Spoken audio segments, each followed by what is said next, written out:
இந்த மலை வந்து 1222 அடி. அதாவது இது இதிகாசமோ புராணமோ வரலாறோ எங்களுக்கு தெரியாது.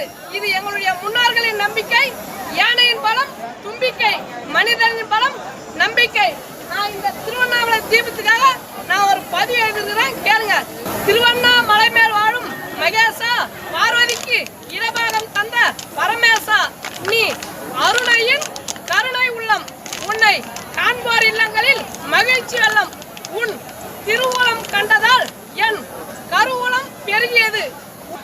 உமை சுற்றினால் கிரிவலம், உன்னால் தான் ஏறும் எங்கள் மனோபலம்.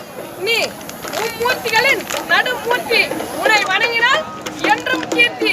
இன்று திருவண்ணாமலை தீபம், இதை காண்போர் இல்லங்களில் என்றும் லாபம். பாருங்க, மக்கள் கூட்டம் பாருங்க, மரசுக்கு வந்துருக்கிறாங்க.